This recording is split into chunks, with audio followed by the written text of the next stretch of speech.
Hello and welcome to Startup Hack. Today we are going to discuss about another way to run C# in a web page.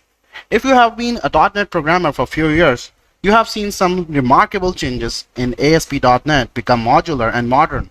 C# absorbed new techniques from functional programming, and the entire .NET platform reinvented itself as a cross-platform open source project, but few developments have been as dramatic as the introduction of Blazor, Microsoft's WebAssembly-powered solution for running C# code in a .NET browser, no plugin required. Blazor works with some serious magic to smuggle an entire slimmed-down .NET runtime into the browser sandbox.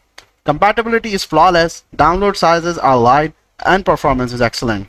If you ignore the potential first request latency, but Blazor also comes with its own way of doing things, including a page and component model that follows some of the conventions of server-side Blazor pages. Most of the time, this is what you need to get things done without reinventing the wheel, but for some use cases, it can be overwhelming. It's a little like wanting to write a snippet of vanilla JavaScript and having someone hand your React. In .NET 7, the story changes with a new set of JavaScript interop features. So let's get started.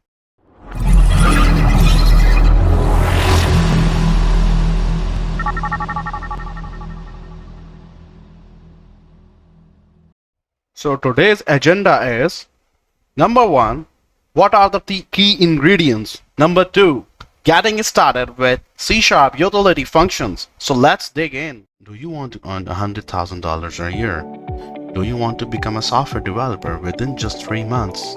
With our amazing course and awesome tutors, you never have to worry about getting stuck. We help students to learn skills that companies want to hire. We are Startup Hack. Don't forget to subscribe our channel. So let's get started. So we are going towards the key ingredients. The magic happens courtesy of a new namespace named system.runtime.interop-services.javascript.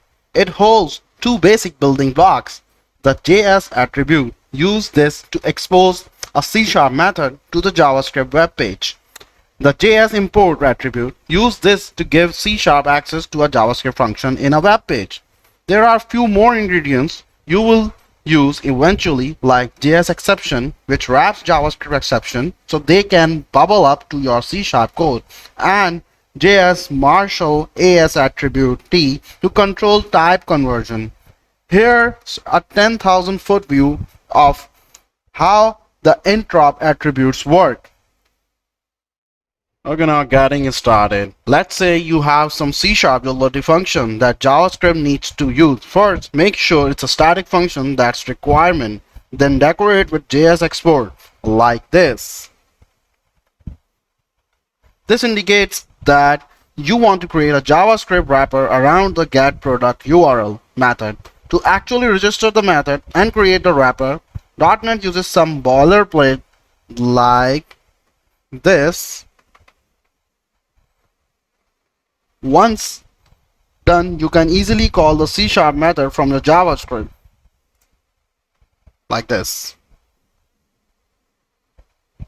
The result operation is almost as easy. First, you create a partial static method that uses the JS import attribute like this.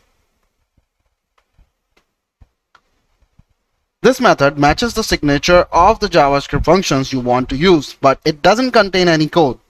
In this example, that means the C# store data method. It is meant to call a JavaScript method of the same name, which requires one parameter and has no return value. The C# store data method is just a placeholder. .NET will generate the wrapper that calls a JavaScript function and merge that code with your partial C# method. Notice that JS import requires two arguments: the name of the function you are calling and a unique name that identifies the module where the function is logged. To actually create the wrapper code, you need to register the underlying JavaScript functions.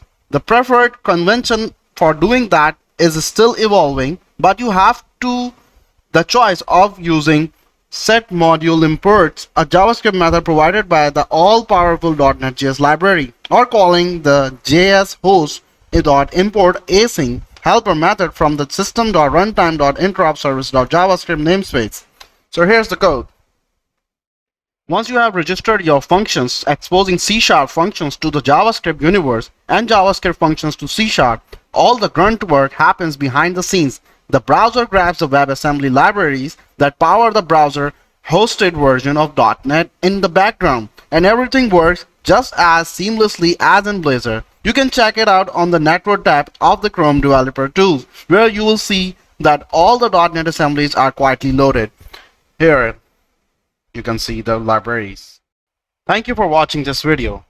I hope you learned about how to run C# in a web page. So don't forget to subscribe our channel and hit the bell icon for latest updates. If you want to win free tuition, simply go to our website called startuphack.com/starttest now and click here to win free tuition. Thank you.